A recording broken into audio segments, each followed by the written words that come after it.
Good morning, Dr. Wilfred and participants. All, dear participants, good morning,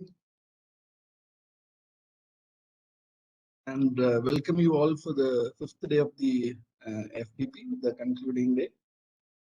So today we have Professor Aditya Trivedi. So Professor is um, also a coordinator of this, and I'll introduce Professor. So, Professor Dr. Ajit Trivedi is a professor in the ICT department of ABV, Indian Institute of Information Technology and Management, Gwalior.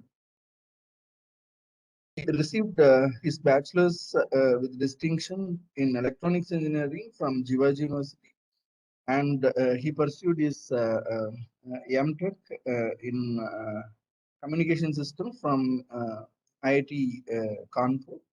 And he then obtained his PhD from IIT Roorkee in the area of wireless communication engineering. And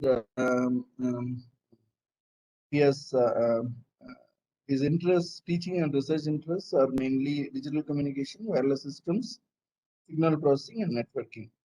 And sir is a fellow of the Institution of Electronics and Telecommunication Engineers, and senior member of IEEE USA.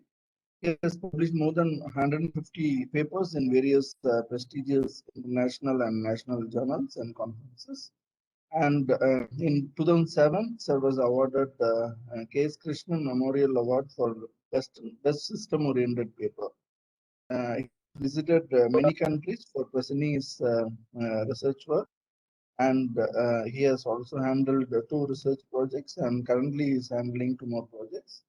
And Sir has delivered several keynote lectures in reputed conferences. And in addition, I would also say that Sir is a very good and very popular teacher. So we welcome you, sir, and we are eager to hear from you. Over Thanks, to Dr. Wilfred. Thanks, Dr. Wilfred, and for your kind words. Morning to dear participants once again. Today's basically talk is going to focus on this machine learning, how this machine learning could be applied to the wireless communication.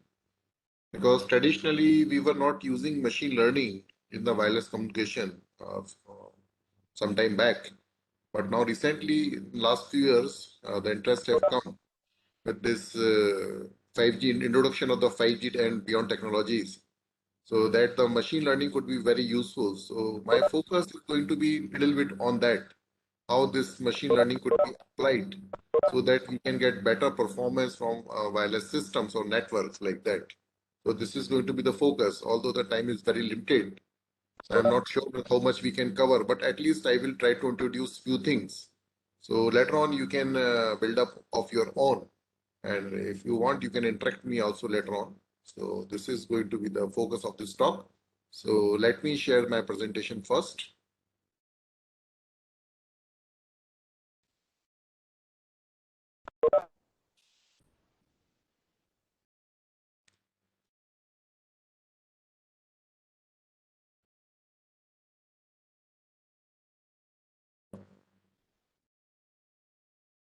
I hope the presentation is visible to all of you. Yes, sir. Yes, sir. Let me also enable the tablet pen on this presentation.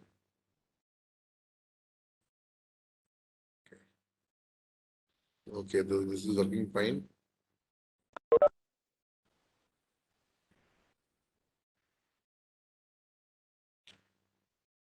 So this is the title of my talk. This is application of machine learning on wireless communication and networks.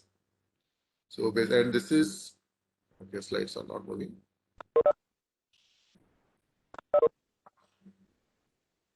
Okay. So this is the outline of the talk: introduction, why ML, aspects, type of ML, case study, SVM and K-mean clustering, deep learning for physical layer application, auto encoders and CNN for pilot design and channel estimation, GAN, reinforcement learning for resource management, then the conclusion, and maybe the possible direction also. So let's see.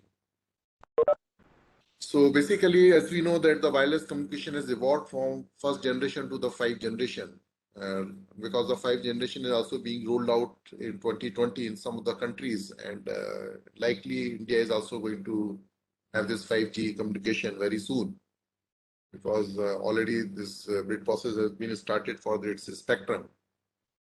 As we know that the wireless communication basically 1G was a purely analog technique, as you recall. And the first and the foremost candidate in this technology was AMPS, that is Advanced Mobile Phone Services.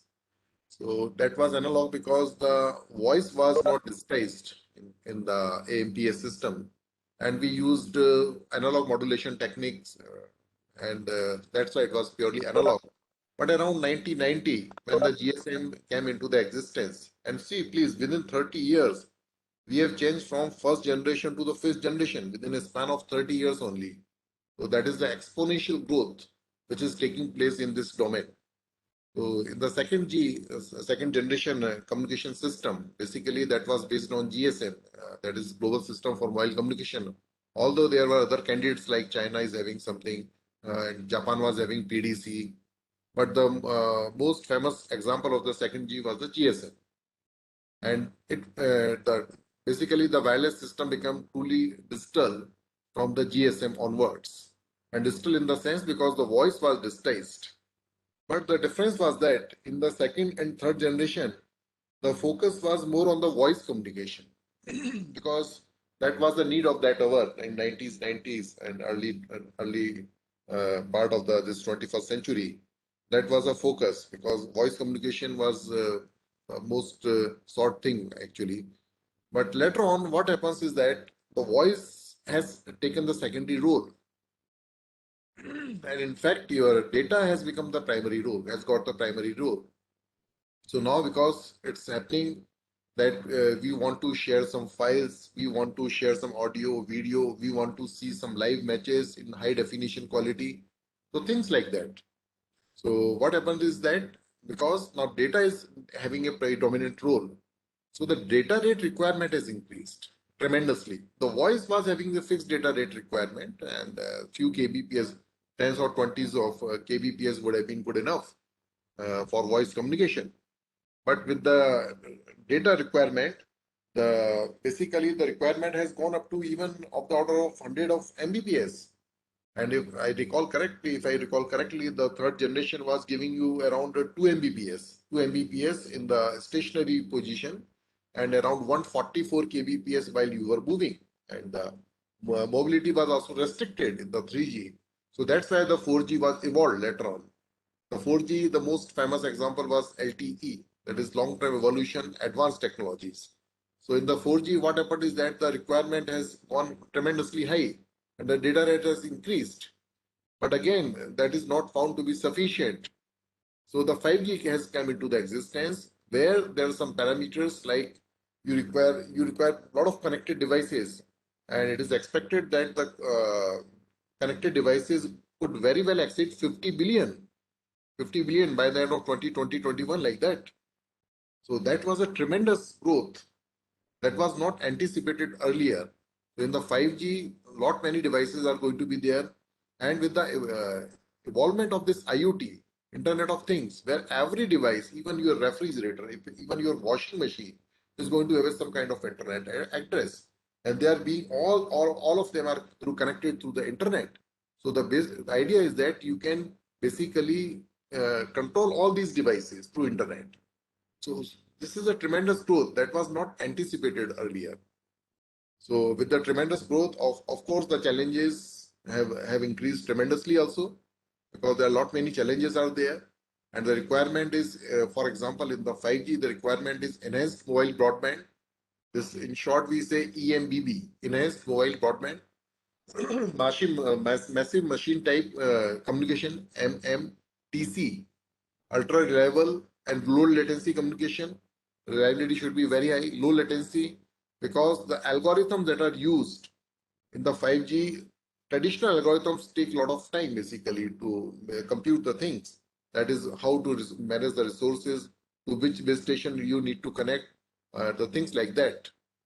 So, but the requirement is low latency. The RF module, that is radio frequency module, should have low latency, so that your calls or your data transfer could be set up very quickly. So that is the requirement of the 5G basically. So such type of 5G communication are very complex, and it has got tremendous data. And the problem is that the traditional algorithms of the wireless communication, basically they are not able to capture the data patterns which are available in the 5G or other type of communication, because so many data is flowing and you are not able to capture it. So because of this inability, so people thought, why not to use machine learning so that it can capture the data patterns and it can take the quick decisions also. Because the second problem with the traditional algorithms is that uh, they are not so quick, because they have a lot of computation basically. They have computation. Requirement is very high. So people thought, why not you use machine learning also? So that is another reason why you are going for the machine learning in the wireless communication system. So this is another requirement. And third thing, earlier all these traditional algorithms in the wireless communication were basically centralized, like your MSC, mobile switching center. It takes all the decision because it is having all the information, even the handoff and other things. All the information is coming to the MSC, mobile switching center.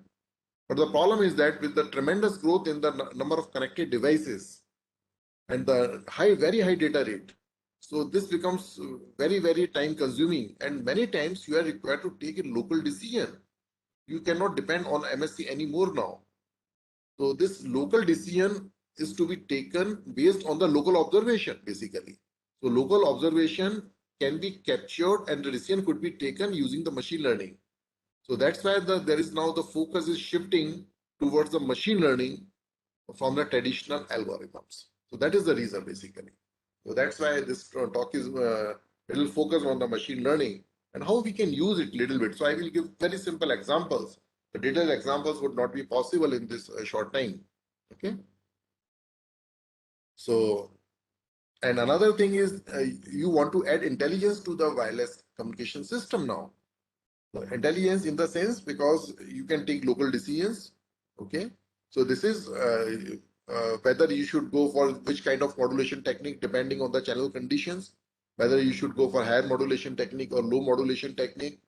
Okay, to which particular base station you should connect, whether you should connect to macro base station or you should connect to femto base station, things like that. Resource management, what number of carriers to be used. If the data requirement is less, then you please immediately you need to switch on to the less number of sub carriers basically, so that the remaining spectrum could be allocated to some other users, things like that. That means you want intelligence to be added to the wireless communication system. So this is possible with the application of the machine learning. Sorry. So these are the things which basically I already discussed basically. So it is expected with the application of the machine learning, there is going to be improved performance and network simplification would be there, because now you can use very simple algorithms which are less time consuming, improve performance. Spectral efficiency enhancement could also be there, because spectral efficiency is very, very important in the case of wireless communication, because as you know that the spectrum is limited, and within this limited spectrum you want to have many devices and they are trying to send the data at pretty high rate. So that's why there is a deficiency of the spectrum. So the idea is that we should use the spectrum very, very efficiently. So it is expected with the application of machine learning in the wireless system, the spectral efficiency will further improve. So this is just an example of intelligent radio. Basically, we can see here, this is, for example, a smart antenna. A smart antenna basically could steer the direction from, suppose that you want to transmit in one particular direction, because this is the intended user in this one particular direction, then you need not to broadcast. You can simply focus your beam in this particular direction. So this is smart antenna is there. Then there is the RF module is there. So down conversion frequency takes place, ADC. Basically all the waveforms are in the analog form. So but the computation is being done in the digital form. So that's why you require ADC, analog to digital conversion. And again, if the information is coming from the digital domain, then you need to connect it to the RF module again through the DAC. So that's why this ADC DAC is there. Then this is an example of radio learning basically. So you can have observations, you can have learning algorithms. Learning algorithms could be coming from the machine learning basically. Then you can have this utility and cost evaluation based on that. Then again, you can have this action section also.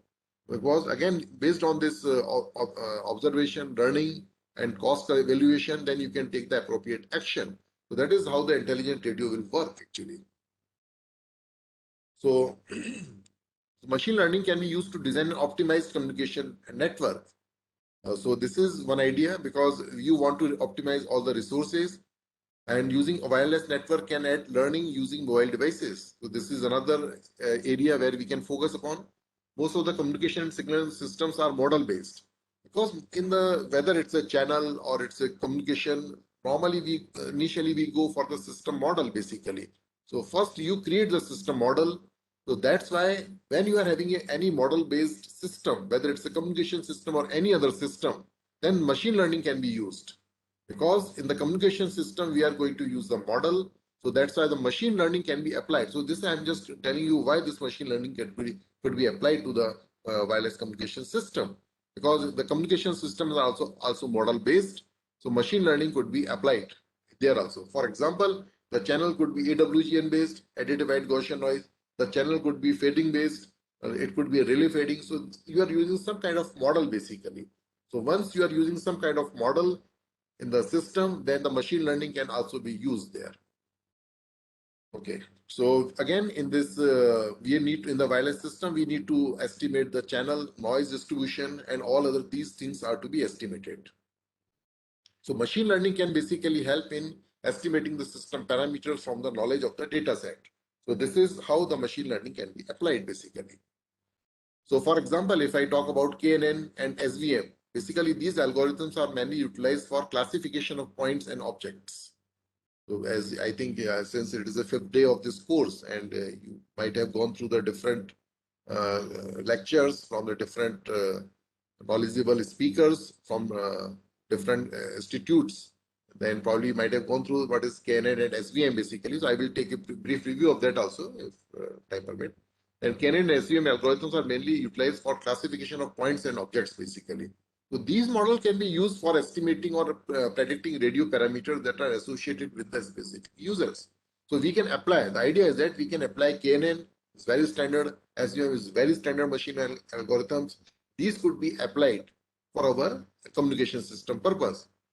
Example is in massive MIMO communication system associated with hundreds of antennas. In the massive MIMO has come recently in the last few years. Basically in the massive MIMO kind of system, we are having hundreds of antennas, both at the transmitter side and the receiver side if it's a mobile handheld device. then again you can wonder why it's hundreds of antenna. Is it possible? So there's your question is valid actually. But in future, what happens when you are going to very high frequency domain? Then during the length of this your mobile handheld device, we can at least insert 2, 3, 4 antennas. And another thing, when you are dealing with a cooperative kind of communication, so many handheld devices they can constitute like is there is single entity. So there you can have multiple antennas because each device is having 2 or 3 antennas. And so suppose that there are 30 mobile handheld devices are there. So they can have hundreds of antennas like that if they are doing some kind of cooperative communication. So this is massive MIMO kind of thing could be there. So there we can basically use this machine learning algorithms. Like another is machine learning algorithm is PCA, principal component analysis, that can be used to reduce dimensionality and correlation among the channels. Because in the massive MIMO, lot many parallel channels are being created, and many of the channels are of having very insignificant power associated with them. Very small SNR is there. So in fact, they contribute more to the noise as compared to the useful signal.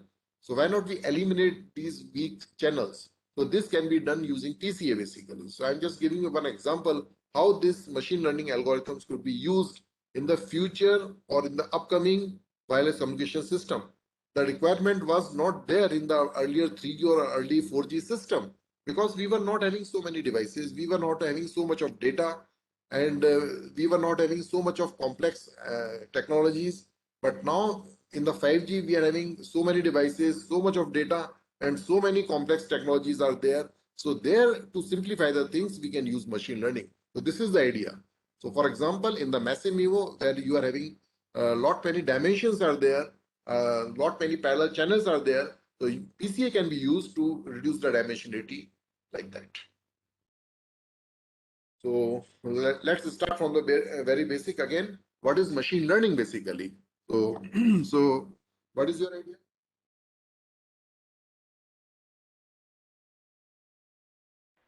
So machine learning is basically a subset of artificial intelligence. So artificial intelligence is bigger set, and machine learning is basically a subset of that.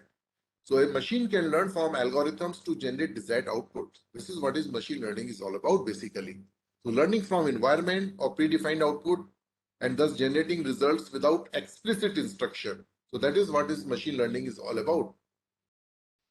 Two goals are there. For example, uh, make predictions and better understand the system. But in this talk, I'm going to use this ANN, artificial neural network, machine learning, although there is a fine differences there between ANN and machine learning also. And then I'm going to use this deep learning. This is another type of basically neural network. All these deep learning, machine learning, ANN, CNN, I'm using these as a part of machine learning. Although there exists a little bit of difference between these kind of uh, technologies, but for a common person, this is not there. For a common person, it's not there. So I'm going to use all these things in a single machine learning paradigm. Okay, so just although there exists a little bit of difference between these things, among these things. So so type of machine learning basically that you might have gone through. For example, we are having supervised learning, then you are having unsupervised learning, then you are having reinforcement learning. So supervised learning is basically it uses a training data set to teach models to yield the output. So that you might have gone through in your earlier lectures also somewhere. So prediction is based on the previous output samples provided during the training. It can be classified as classification problem and the regression problem. So basically it depends. If the output is discrete, then you say it's a classification. Otherwise, if the output is basically continuous, then you say it is a regression basically. So supervised learning can be further divided into classification and regression. So in the classification, you are having support vector machine, SVM, K nearest neighbor, KNN, and decision tree, basically. All are part of this supervised learning classification. And in the regression, you are having linear regression, logistic regression, and polynomial regressions. So basically, we are going to focus more on the classification here. So regression is relies basically on the statistical process, predict continuous output. The estimation target is a function of the independent variable. So this is a regression is all about basically. And the classification is it is used for discrete output. It is used for the discrete output. Output is generally 0 or 1 for binary classification. It is either 0 or 1. SVM, decision tree, and logistic regression are commonly used algorithms for classification for the label data. So, first we are going to go through with the SVM, sample basic of support vector machine. So this is support vector machine. SVM stands for the support vector machine. So it is basically classifier that represent the tiny data as points in the space, separated into categories by a gap as wide as possible. That means between the two classification, the gap should be as large as possible. That means basically maximum margin hyperplane basically.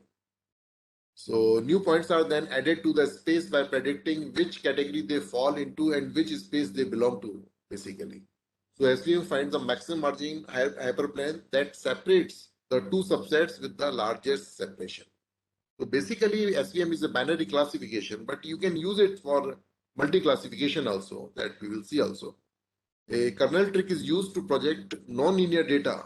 Sometimes it's very difficult to linearly classify it in the, then what you do, you use kernel trick to use to project non-linear data onto a higher dimension space so as to make it easier to classify the data where it could be linearly divided by a plane. So kernel takes some kind of Gaussian thing is also used to take it to the higher dimension. There you can linearly classify them. So this is also being done in the SVM. So this is how we can see this is some attribute of features are there. X1, X2 is there. Sorry. It is there. We can see here. Sorry. I think I need to enable the pen once again. Okay. So here we can see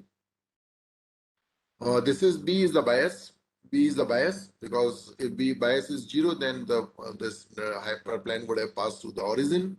So this is the bias marked here, and this is we can see this is the blue dots are basically one classification, green dots is another classification, and this we can see this is W is the weight attributes, and this B is the bias. So this line is basically Wx minus B equals to 1. And this is Wx minus B equals to minus 1. So basically it is classifying all the points like that. And this dividing, this is known as the hyperplane. And this should be chosen in such a manner to maximize the difference between the two classes. So this is basically known as the maximum margin hyperplane. Okay. So SVM, how this SVM can be used in the wireless network? It's another question now. So the aim is basically maximize network capacity through link scheduling and power control. Suppose that you are having a network, wireless network, and you want to maximize the network capacity through link scheduling and power control. Link scheduling basically is the idea is that some links are available between the two nodes and but various between the two nodes, then how to schedule, because in the wireless the problem is that in the wireless everything is broadcasted basically. So and air is the basically the medium. So who is going to access if the signals are going to collide on the frequency or some time domain, then this is going to cause a lot of distortion. The useful information cannot be extracted out of that. So that's why link scheduling is must. And you need to have a power control, otherwise that will cause interference to other devices also. So you need to have proper link scheduling and the power control so to mitigate the interference and proper utilization of the sources. So existing approaches introduce complex algorithms or then they take a lot of convergence time basically due to NP hardness nature of the problem basically. When it takes a lot of time, the computation time is very, very high. So of course your latency is going to be very, very high. In the 5G, the latency requirement is very, very strict. That means you should have very low latency. So that's why you cannot use this traditional algorithm. So machine learning can be exploited there. So we are just discussing the possibility how this machine learning could be applied in the wireless systems basically. So machine learning can be exploited to achieve a good balance of performance and the complexity there. So problem formulation, for example, we are having a static, although I am not going to solve the problem. And this, all these basically ideas are I have taken from this some literatures, but this I am going to expose all the participants how this machine learning could be applied in the wireless communication system. So for a static wireless network, NL, where N is the set of nodes and L is the number of physical links between the nodes. Okay. So each flow that is, there is some requirement that suppose that two devices wants to communicate with each other. So there should be some rate requirement also. So this rate requirement, otherwise, for example, I need for particular application, I need some particular data rate. But if I am now not able to get this data rate from my network, then this is of no use to me. Because suppose that I want to see the live match. In this case, some minimum rate requirement I could impose on the network. This I require this much of data rate. If the network is not able to provide me, then there is going to be delay, distortion. So I would not be able to see this live thing. So there is going to be some rate demand by the users. So objective is to maximize the network capacity, satisfying user demand while keeping certain level of fairness. So the fairness is also very important in the wireless system. Fairness means basically all the users should get a chance to transmit or receive data. It happens sometimes because the less preferred users, sometimes they are not getting chance. All the time they are trying and they are not getting the network resources. So this is not a fair system. So there should be certain level of fairness. Everybody should get a chance to transmit or receive the data. So this basically the problem becomes very complex because now we are having flow allocation, link transmission time scheduling, and transmit power control. So it becomes very difficult problem to solve using the traditional methods. Because in the traditional method, you need to optimize the things, you need to put some constraint, you need to optimize using some traditional optimization algorithms, and they could be very complex sometimes. So that means they will add to the latency and you will not fulfill your target. In fact, the performance would not be that good. So how this SVM can be used there? So I'm just giving some idea basically. So let W0, W1, W2 represent the class. For example, W0 is basically limited to some delta L1, and W1 is lying between delta L1 to say delta L2, like that, and anything is W2 is beyond that basically. So basically Ws are basically representing the class. This delta L1 and L2 are the two threshold numbers. So below delta L1 is basically W0, between delta L1 and L2 is your W1, beyond that is your W2 basically. To classify a sample, now suppose that you are having a sample, two SVMs are trained. So this is how I told you that we can use it for multi-class classification also. Now here we are basically training two SVMs. The first SVM decides whether the sample belongs to W0. The sample is labeled as ZL equals to 1 if YL belongs to W0 and ZL is equals to -1 otherwise. So the output of the SVM can be written from this basic equation that we can see from here. This is the equation. This is the equation. And the sign stand for whether it is if the things are coming to be positive, then you take it as a +1. If the things are coming out to be negative, then you take as a -1. If it is a +1, then you say it is W0. If it is a -1, then it is not W0. That could be either W1 class or W2 class, for example.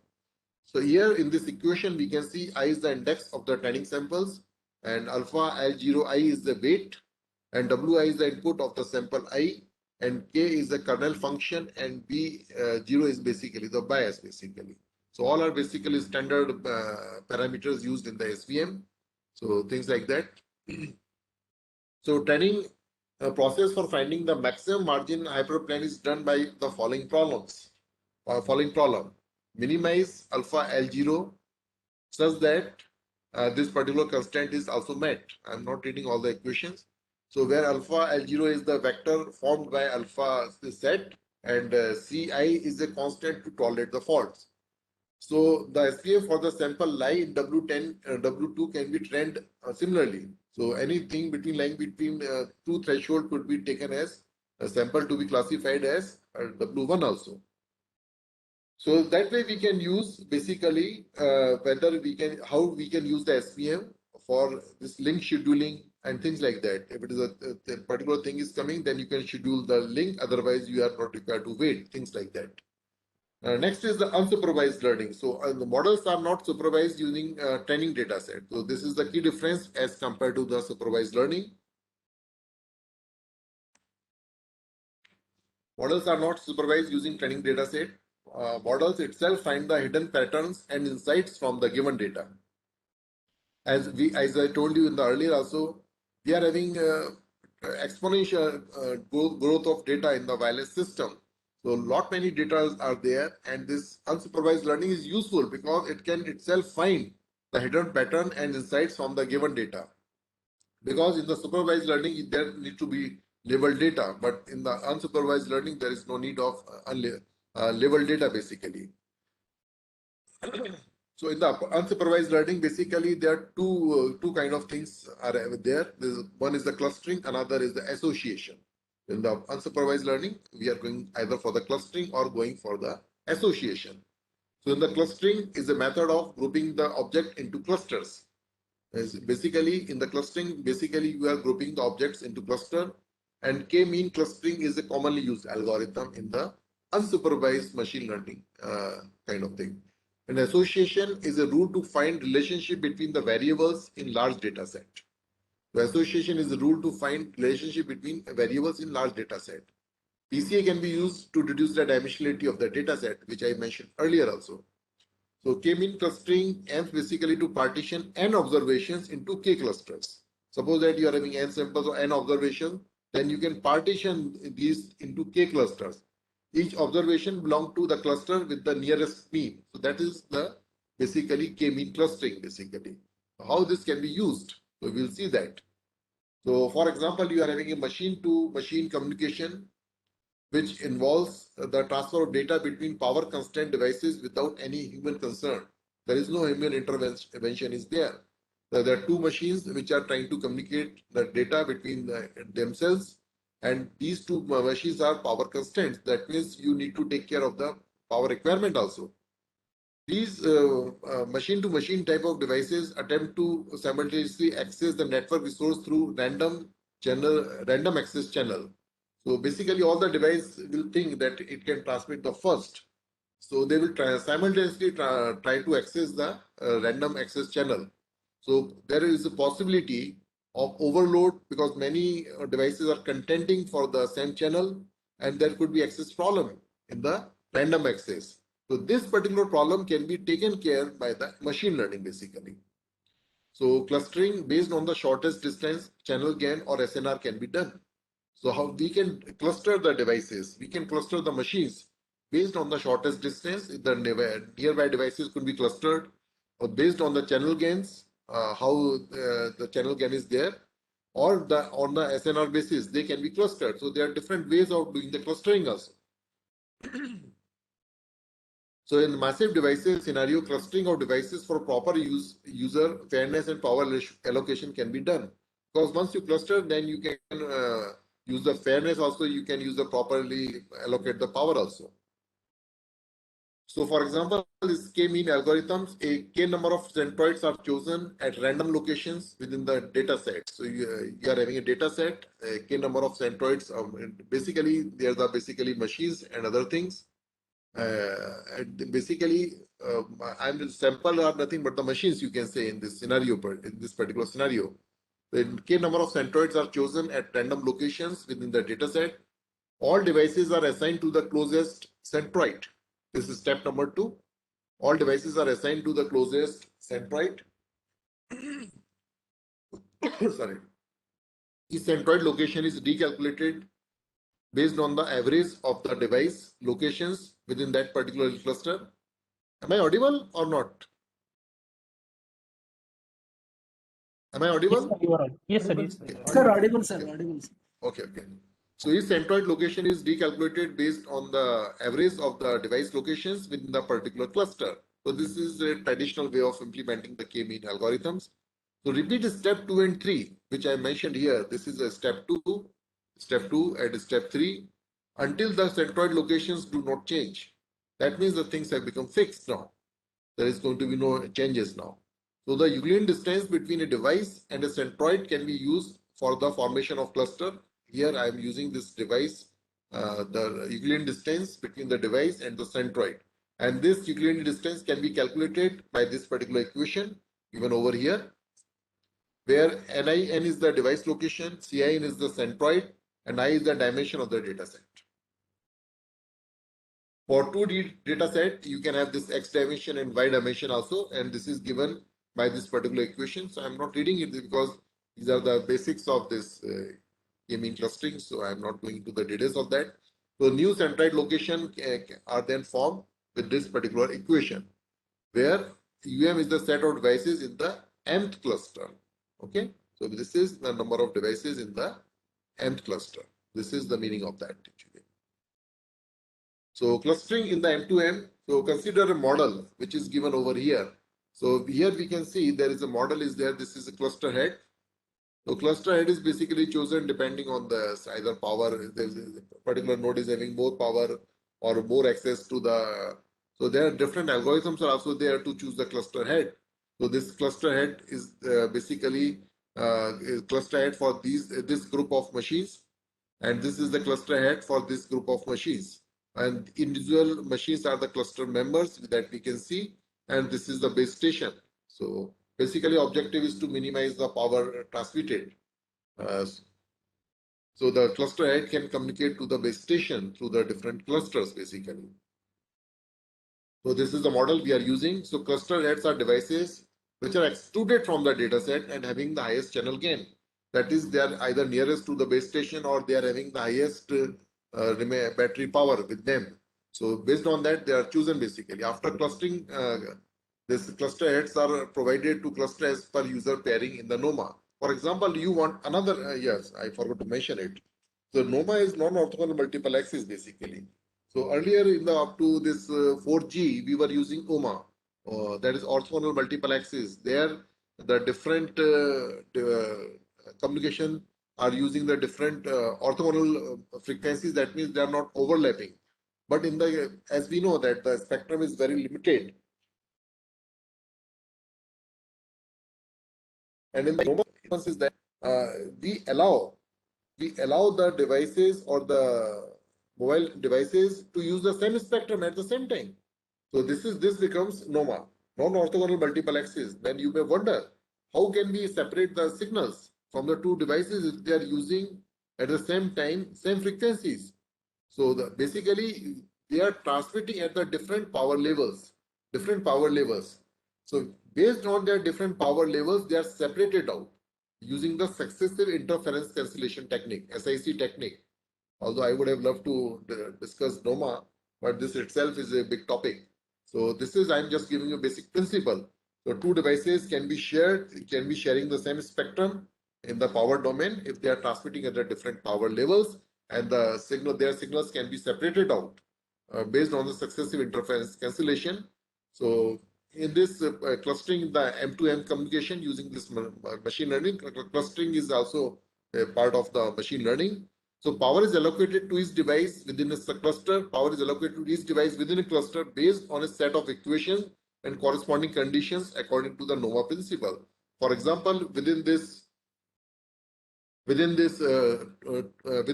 cluster, two devices can share the spectrum using the NOMA technique. So this is possible. So we are applying a NOMA technique, which is a proposed technology for the 5G, and we are using a clustering using that machine learning. Then these could be communicated. So idea is we can save a lot of power, because if the individual device try to connect to the base station, then there could be a lot of power waste also. So through the cluster head, this could be done. And we can also apply the NOMA, that is another 5G technology. So basically, we are saving the spectrum, we are saving the power. So all these things are possible using this machine learning based approaches. So this another approach is given in one of the research paper basically. So the k-means algorithm is run for different values of k, and k means number of clusters and fill out values, and SN is computed. DN is basically the device number. So it's computed for each device. SN is calculated like this, where Bn minus An divided by maximum of An Bn, and the output belongs to either minus set a number between -1 to +1. So that is because the equation is written in such a manner that it will not exceed either -1 or 1 on either side basically. So where n is the average distance from the device to other devices within the same cluster, and bn is the minimum average distance from device to devices within the nearest cluster. So of course, the nearest cluster is having more distance, so bn is more than an. So it depends on that. So a high sellout value, basically dn is well matched to its own cluster. Basically what you are doing, objective is you are having a new device coming to which particular cluster you need to assign this particular device. We are working on that basically. Either so that we can ultimately minimize our power and spectrum.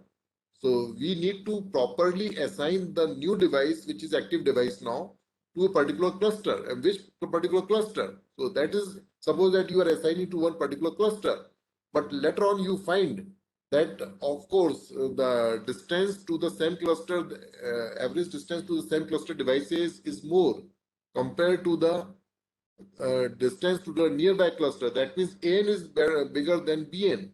In this case, the Sn value is going to be negative in that case. That means you need to change your clustering. So basically, this clustering approach is telling you to put devices to which particular cluster to overall save your the power and the spectrum. So this is the idea on which this particular enhanced k-mean clustering algorithm is working basically. I hope that all of you understood this basic this thing. If there is any question, then you can please ask right now.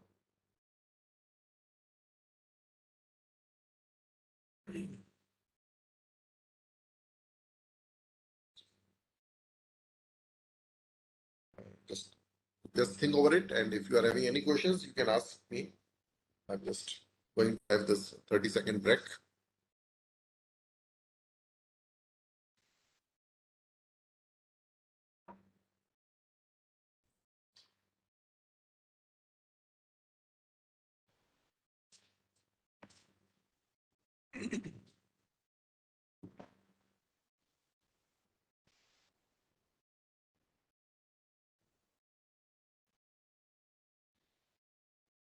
Okay. So basically, it tells you the idea that how the device could be clustered, to which particular cluster it could be assigned. So this is how this clustering technique can be used. This is one example how this clustering technique can be used for machine-to-machine communication without any human intervention. You can do the clustering, and based on that clustering, you can save power and you can save the spectrum. And using one technology, that is NOMA from the 5G also. Another is a deep learning. So deep learning is basically a type of machine learning that work based on the structure and function of the human brain basically. So deep learning models make use of several algorithms, as you might have gone through in your earlier lectures. For example, convolutional neural network, CNN, long short-term memory network, LSTM, recurrent neural network, RNN, and generative adversarial network, GANs, for example. So deep learning for physical layer application. So we are going to use the deep learning for the physical layer application. So consider a system. This is another example how this machine learning could be applied basically. So consider a system having x0 belongs to basically R represents the real number and dimension n0. So whenever you find things like that, basically it tells you the dimension. That means it is in the real axis is real, but it is having n0 dimension. So this x0 is basically system belongs to that. Input vector produces output vector. So okay, output vector is y. For example, here this is y, and it is having dimension k. So input is having dimension n0 and the output is having dimension k. So output is determined by input via function. So output is determined from the input and some function, and this function, this output is given like this. So f hat, the function f hat, this actually whenever you write something over here like this, it becomes hat actually. So function f hat is fixed, but is characterized by an m-dimensional parameter vector theta. So it is also having some parameter dimensional m-dimensional parameter vector theta, and this belongs to this this particular thing. It belongs to M, like that. So this is called as gray box model. So when the function is selected to resemble the biological neural network in human brains, the gray box is called artificial neural network. So when the function is selected to resemble the biological neural network in human brains, the gray box is called as the artificial neural network. So I repeat, this X is the input, and Y is going to be the output, and the Y is obtained from some function f hat, which also work on that multi-dimension m-dimension parameter theta vector, and things like that. So we can see it here further. So it is a fully connected feed-forward neural network. So we can see here this x0 is going to be the input, and y is the output here, and this parameter theta is basically there, and f hat is the function which transform this input to the output like this, and the function works on input as well as on the parameter theta, and this is implemented in the vector form in this like this. So we are having input layer. This is the input layer. This is the input layer. Sorry, the input layer is here. This is the first hidden layer. This is the second hidden layer. Things like that. And this is the output layer is there, and the y is coming out of this. So y is having dimension of y is having dimension of k. Input is having dimension n naught, and theta is having dimension m. Things like that. So that's why the different dimensions are there, and each neuron is basically connected to each output. And based on that you might have gone through already. So a fully connected feed-forward network is shown. So basically, function consists of L layers. So function consists of L hidden layers basically. It describes transitions between neurons in input layer to the neurons in the output layer via L-1 intermediate hidden layers. So total layers are L, so N-1 intermediate hidden layers are there. The function f hat L is determined by the parameters theta L, which is part of this weight and bias. Weight and bias. So this can be modeled from this equation, where this WL is the weight matrix, that is standard equation for ANN, and BL is the bias factor, and this is the activation function. Sigma L is the activation function. Based on this equation, you can calculate this determine this function f hat L. The application of deep learning in communication is basically to approximate a known but computationally complicated algorithm. So I repeat this once again. So basically, deep learning is used in the communication to approximate a known but computationally complicated algorithms. So there exists, because the traditional algorithms are very, very computationally complex. So we can approximate it. We can approximate it using this deep learning. So this becomes very simple calculations, and so that the overall the complexity of the system can be reduced and the latency can also be reduced. So there exists a conventional way to find the optimal solution, but requires a number of iterations, many iterations to converge.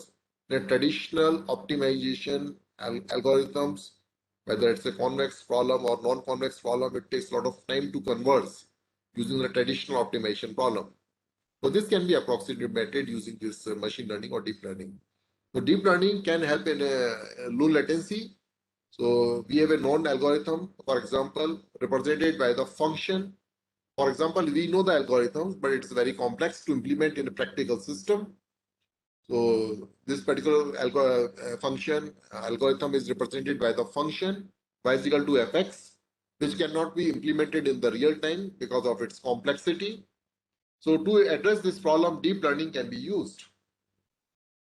So we can first create a training set containing a large number T of input signals. So this is the training set which is mentioned over here. This is mentioned over here. And we then run the algorithm T times to compute the outputs. So this is based on that, because y is the output and f is the function to transform from input to the output. So based on that, we run the algorithm T times to compute the output. So this is the offline training phase, and this we can see this in the offline training phase is mentioned here. This is the first figure, top figure, and the real-time usage is given over here, the second figure. So basically, it is the general procedure for training a neural network for algorithmic approximation. So this is not very difficult to understand. Basically, we can see X is the input, X is the input is coming over here, and this is the non-algorithm, which is coming from the traditional methods. This is the null algorithm, and which is giving you the output Y. So Y is the output. Actually, this is the desired output. But you can train the neural network using this deep learning. So using this F hat, so the same input is going to the F hat, and it is producing some approximate output Y hat. And this Y hat is nothing but the coming from the function F hat, which is a function of x and theta, which I mentioned earlier. So this is now the difference is calculated. Y is coming from the non-algorithm, which is the desired one. So Y minus Y hat is going to produce the error. And this particular difference is going for the training, and this will train the theta. So it is going to modify this F hat function further like that. So this is how things are basically trained. And either it is converged, that depends on the how much complexity convergence time you can tolerate and the accuracy that you intend basically. Based on that, you can have this particular things can be approximated using this hat after this training. So this is a real-time uses basically. So this X is the input and this is a parameter, and based on that, you can calculate the approximate value of Y hat coming from this F hat X, which is a function of X and theta. So basically, we should find an optimized parameter vector theta hat, theta star in accordance to this particular. So basically, we need to find to minimize basically the errors. If the training is performed well, the neural network will generalize well to the previously unseen input. The neural network will essentially learn how to make algorithm shortcuts to strike a good balance between the accuracy and the computational complexity. That is the thing just I told you. So this is how we can approximate the things basically. Another thing we can use is inversion of an unknown function. Inversion of an unknown function. So this is also possible. So we are having again, this is the training phase. This is the uses. This unknown function is basically G. Here basically we are inverting. So it is Y is the input, and X is the unknown function. This is the output. Again, we are using this neural network, running through this neural network. So it is producing this again Y hat. Y hat is basically going to be compared with this original Y. It's coming from this, and this is coming from here. So the difference is going to turn it further. So what happens in the practical uses, you can have a unknown function here also. Based on that, output is coming, X is coming. That again, you can use this. So basically, a known function, inversion of a known function can be done, and you may wonder why it is being done. Why you are doing this?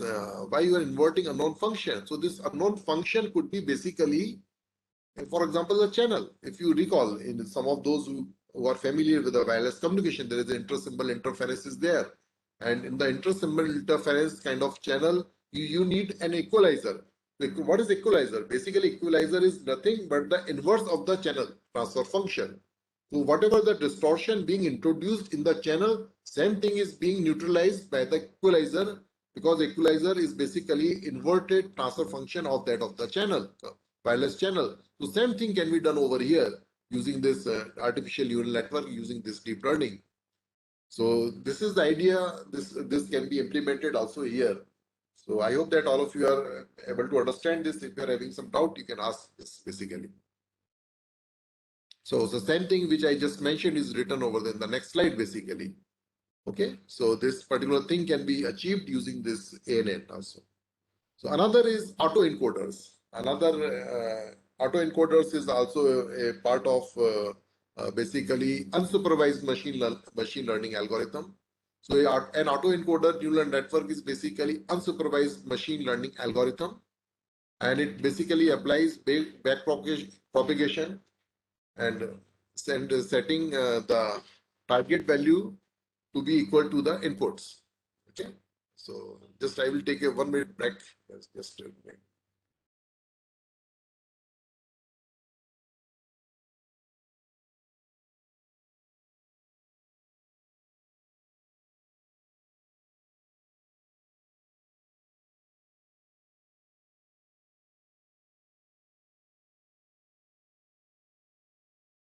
Okay. So in autoencoder, neural network is an unsupervised machine learning algorithm. It applies backpropagation, setting the target values to be equal to the input. And this autoencoder, for example, could be used in the communication system when you want to find the output, when the input output to be the same as that of the input. So this autoencoder can be used there.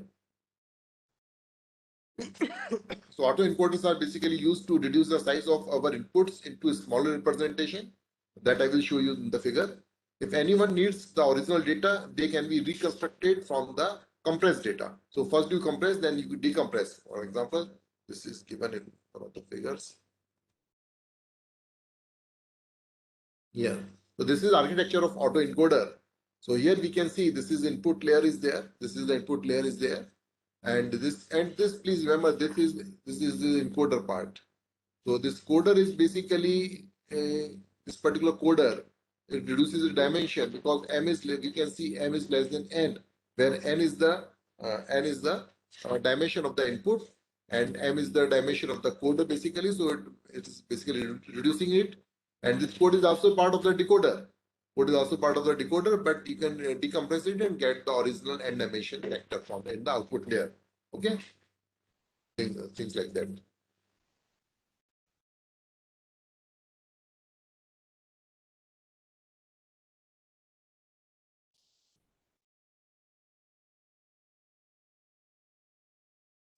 Okay.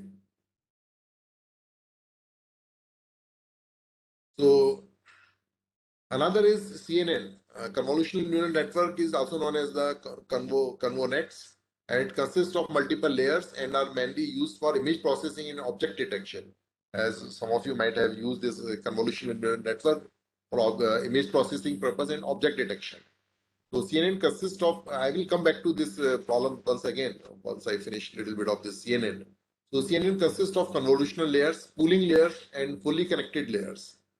So the first layer usually extracts basic features such as the horizontal or diagonal edges. And I'm talking about the image processing, but we are going to use this CN these things in the communication also.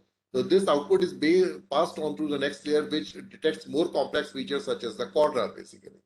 So based on the activation map of the final convolution layer, the classification layer outputs a set of confidence score as the values lie between 0 and 1 or combinational edges. So, for example, this is the architecture of convolutional neural network. So the input is there.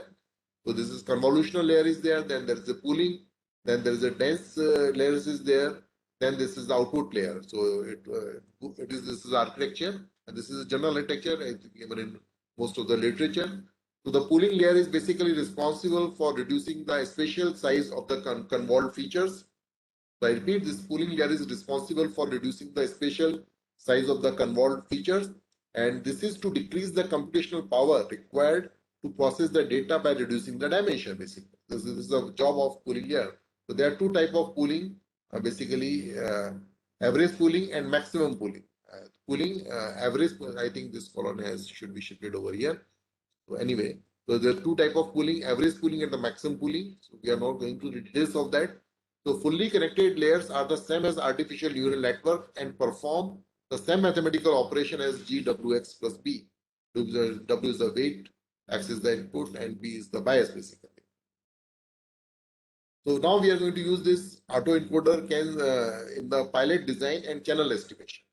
Autoencoder can serve in designing pilot for channel estimation because in the wireless communication system, uh, what is important is basically you need to estimate the channel because many algorithms work properly when they are having channel state information.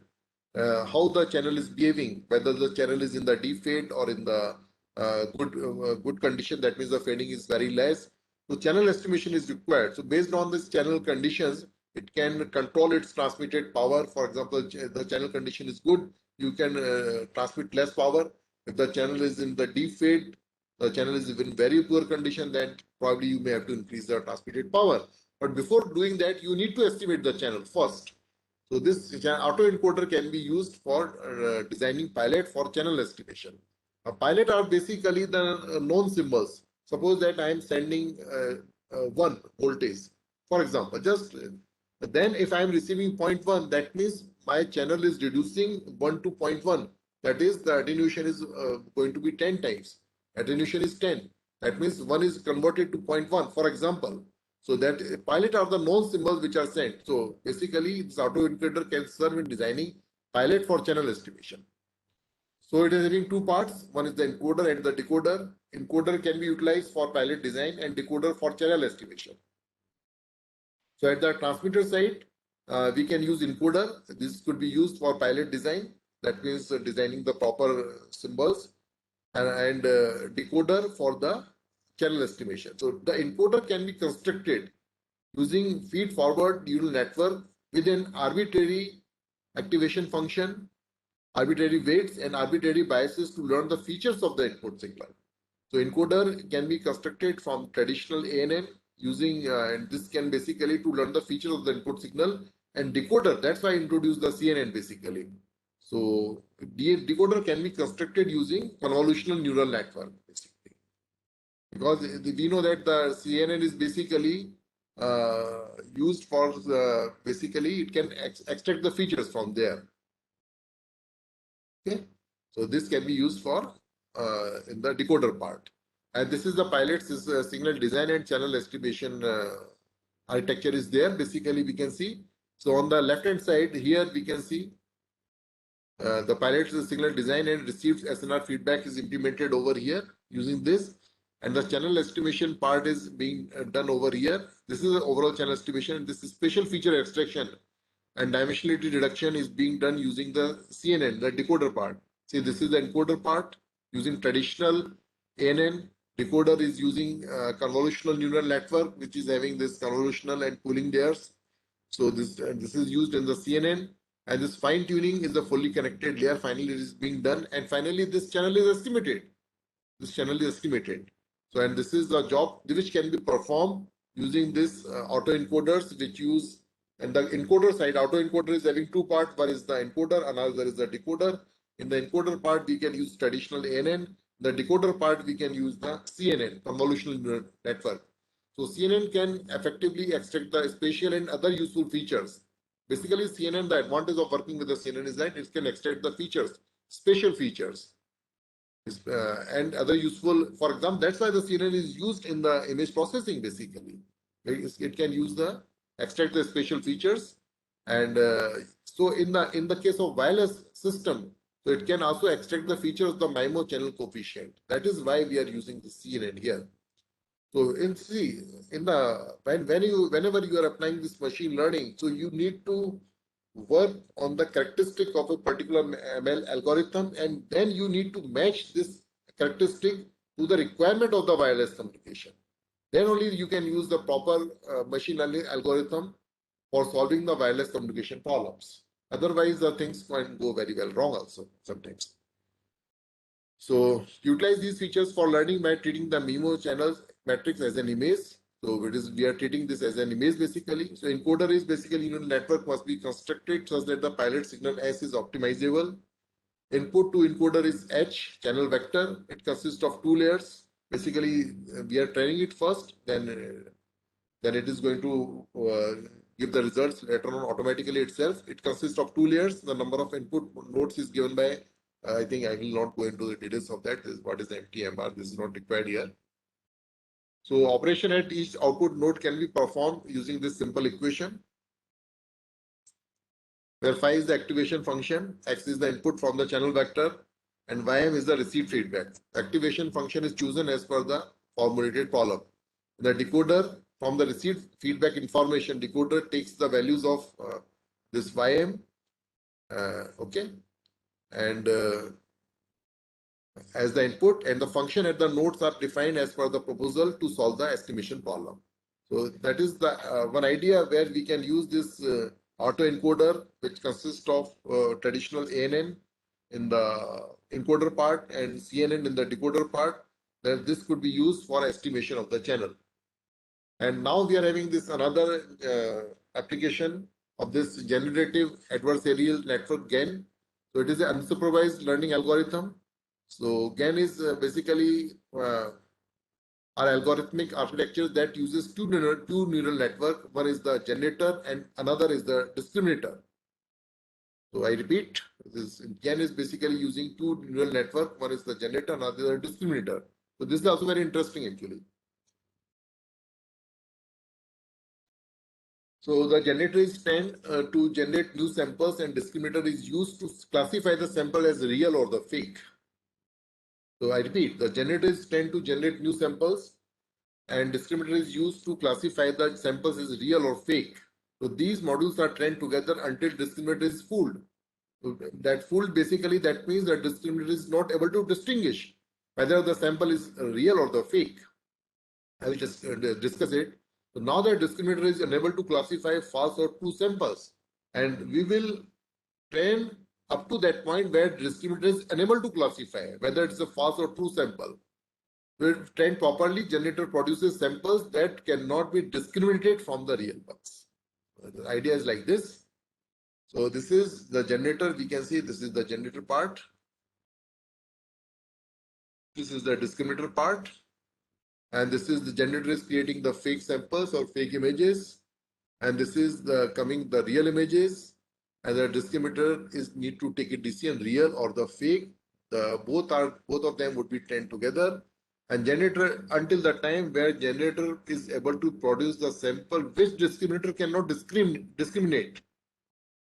Okay. So the let X belongs to the real data set with distribution. Z represent the random noise vector having distribution like this. Okay. G is a differentiable function with Z as the input. So that means noise is basically the input to the generator. And discriminator is a differential function whose input are X. X is basically the real data set, real data points. And GZ is coming from the fake, basically coming from the generator. And the output is mapped either to 0, 1, whether it's the real or the fake.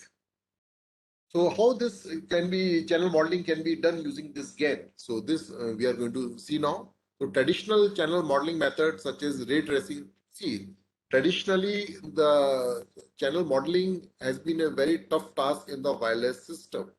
Actually, the difference between the wireless network and the wired network is basically the channel. So channel is very difficult to characterize in the wireless communication system. So traditionally we use some kind of ray tracing, whether it's a two-ray model or some kind of geometric based stochastic channel models are used to basically model the channel. Because once you model the channel, then only you can analyze it, then you can find out what is going to be the performance like that. The neural networks are very effective for approximate arbitrary function and hidden features. So this neural network are very effective, and we are going to use this neural networks characteristics to basically model the channels. So GAN is trained by channel measurement data to reach the Nash equilibrium of a min-max GAN between the generator and the discriminator. So GAN is basically trained by channel measurement data. So we use some channel measurement data, and then we use this measurement data to train the GAN, and we ultimately reach to the Nash equilibrium basically between the generator and the discriminator. It is difficult to properly train the GAN and ensure its convergence. The trick is to pay much more attention to the configuration of the loss function as well as the training process of the discriminator. That we will see. So another is this reinforcement learning is an area of machine learning concerned with the how intelligent agents ought to take action in an environment in order to maximize the notion of the cumulative reward. So let me see. Oh, I think there's still many things to be covered, and we are having only 10-15 minutes left. So this, I just discussed how this channel modeling can be done. So using this GAN, now we are going to go through this reinforcement learning is an area of machine learning concerned with the how intelligent agents ought to take action in an environment in order to maximize the notion of cumulative reward. So the environment is typically stated in the form of Markov decision process, basically, and MDP is the Markov decision process, and Markov decision process provides a mathematical framework for modeling decision making in a specific situation where the outcomes are partly random and partly under the control of decision maker. So deep reinforcement learning have achieved success in solving challenging sequential. So reinforcement learning can be used for sequential decision-making problems, especially in various gaming environment. So sequential decisions are to be done by this reinforcement learning, and spatial features, as I told you earlier, can be done by using CNN. So you need to take care which particular algorithm is to be applied to which particular problem in the wireless networks.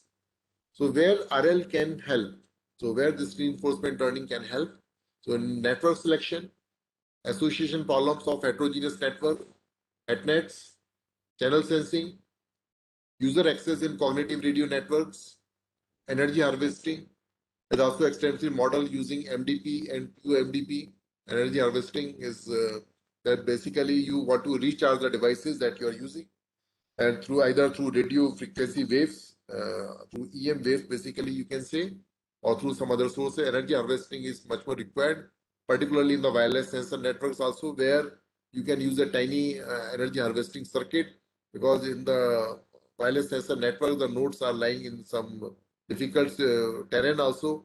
It's difficult to change the batteries there also. So some kind of energy harvesting circuit would be required there also.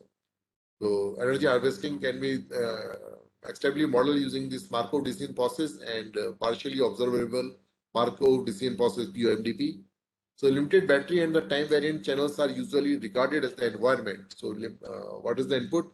Limited battery and the time variant channels are usually regarded as the environment, because reinforcement learning algorithm basically learn from the environment, and based on their cost and penalty and the reward, they update themselves like that. So user channel selections or batteries utilization are usually considered as the actions. What particular channel selection or battery utilization is usually considered as the actions. So Q-learning is a type of RL basically. It's a model-free reinforcement learning algorithm to learn the values of an action in a particular state. By executing an action in a specific state, the agent gleans or learns a reward, gleans or basically achieve or gleans a reward, and the goal is to maximize its accumulated reward, and basically to maximize this reward. So such a reward is illustrated by a Q function. So Q is initialized to be an arbitrary fixed value. Initially, we can fix any value. Then Q is updated on an iterative manner, in sequential manner, after the agent carries out an action, and observe the resultant reward as well as the associated new state at each time variant. So this is the Q learning model basically. Initialize Q table, choose an action, perform action, measure the reward, update the Q table. Okay, after a lot of iterations, a good Q table is ready basically. That means you have learned a lot from the environment. Then you have decided your policies and actions accordingly. So how this can be, Q learning can be used in wireless communication or wireless network basically. So this we are going to see. So reinforcement learning can learn a good resource management policy based on only the reward feedback by the environment. So we are going to use it. So in this resource management, quick decisions can be made for dynamic network once a policy is learned. So quick decisions can be, as I told in the beginning of my lecture, because earlier in the traditional manner, all the decisions were taken by the MSC, Mobile Switching Center, which is a centralized kind of system. But in the 5G, this is not possible to take all the decisions based in a centralized manner, based on the local observation, and you need to take the decisions locally also. So this Q learning would be useful for the resource management locally. So this particular algorithm could be useful there also. So quick decisions can be made for dynamic network once a policy is learned. So intercell interference between pico and microcell can be managed using this Q learning, because there is going to be because of the frequency reuse, same frequencies being used in the pico and macrocells. So intercell interference, and this causes the interference. So this can be managed well by using this Q learning. Agents can be deployed at the base station. Action of BS is to select transmit power for the. So the idea is what kind of transmit power to be used by the user equipment. U is stand for the user equipment.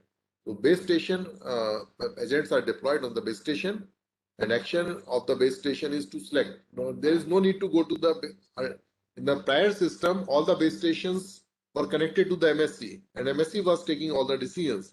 Here MSC is not taking the decision. The local base station is taking the decision because the agents are the base station and the base agents can instruct the user equipment to either increase your transmitted power or decrease the transmitted power so that the interference is going to be mitigated. So this is the problem basically. So the state of each agent can be defined by a tuple of variables, each of which is related to SNR condition of each user equipment. The received cost of each agent is defined to meet the total transmit power constraint. There is going to be total transmit power constraint and make the SNR of each served user equipment approach a target value. So this can be done by using this Q-learning algorithm where it can basically the agents could be deployed on the base station. It can instruct the user equipment to either increase or decrease the power to mitigate the interference. And once the interference is mitigated, basically it is going to improve the wireless network, performance. So now we are going to conclude this session because it's already around 1 hour 30 minutes now. So supervised learning techniques relies on non-models. So they can be utilized for massive MIMO channel estimations. I'm going to summarize where they can be utilized. So supervised learning techniques relies on the non-models. So they can be utilized for massive MIMO channel estimation and data estimation. Unsupervised learning relies on the input data itself in a heuristic manner. So the unsupervised learning algorithms can be utilized for cell clustering in cooperative ultra-dense small cell networks. This could be also utilized for access point association in ubiquitous Wi-Fi networks. Then they can be also utilized for anomaly fault intrusion detection and for the user's behavior classification. So unsupervised can be used in these possible scenarios. Although this is the conclusion is not actually not fixed, so it is going to be updated based on the requirement of 5G and beyond networks and the updation in the machine learning algorithms also. And reinforcement learning relies on the dynamic iterative learning and decision making process. So basically this is the characteristic of the reinforcement learning. So it can be utilized for inferring the mobile user's decision making under unknown network conditions. So various kind of unsupervised reinforced learning algorithms can be used. And also we can use the CNN in the autoencoder, things like that. So different kind of things are there. And these are the references used. So if there are some questions, then let me answer the questions.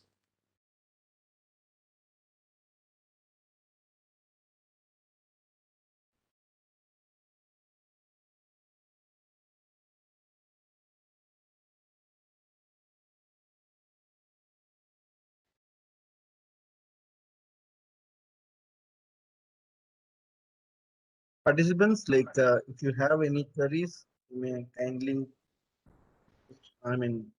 say, ask your queries.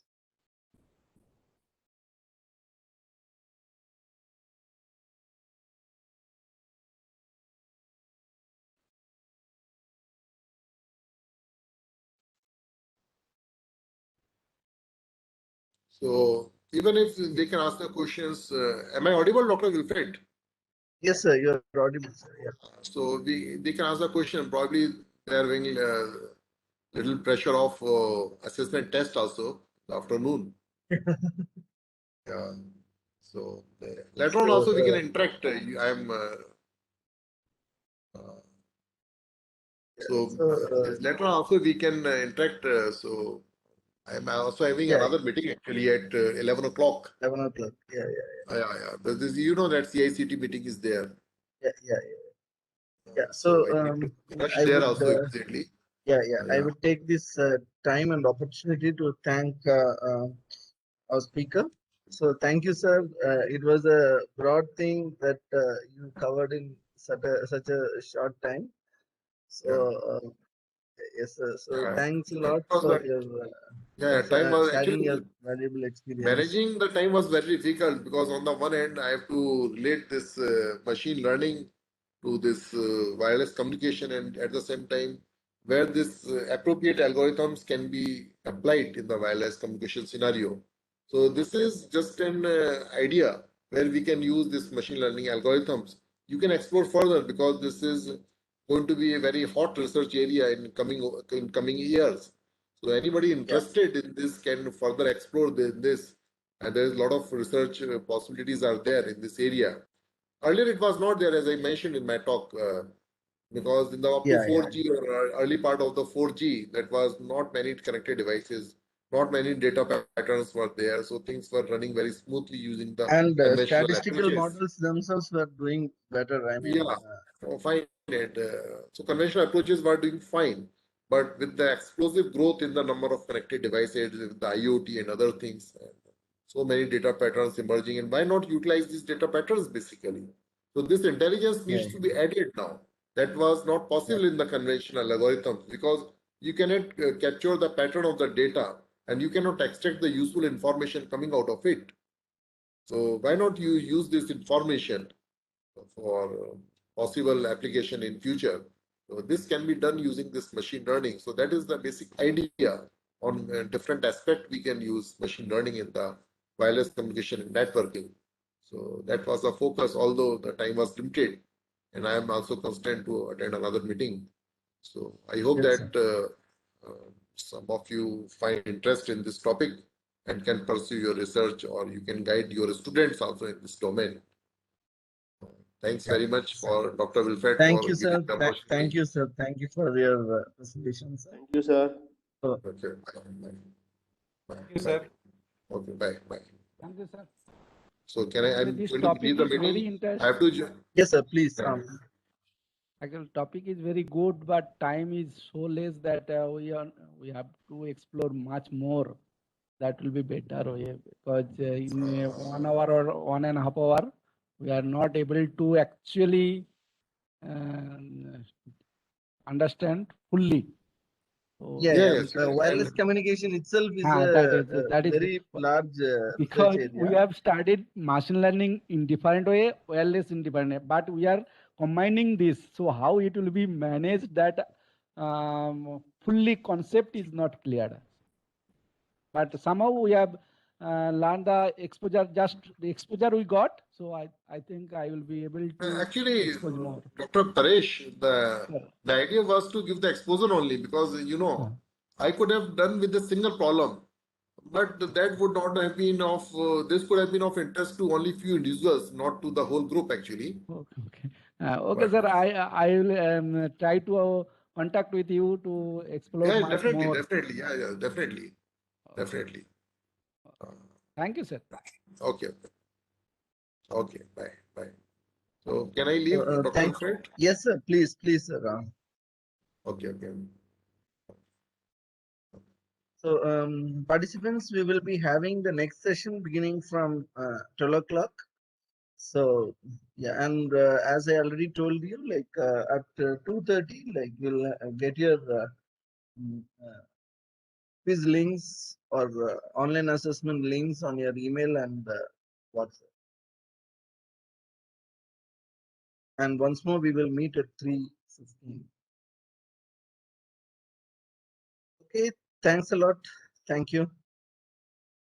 Thank you, sir. Thank you, sir.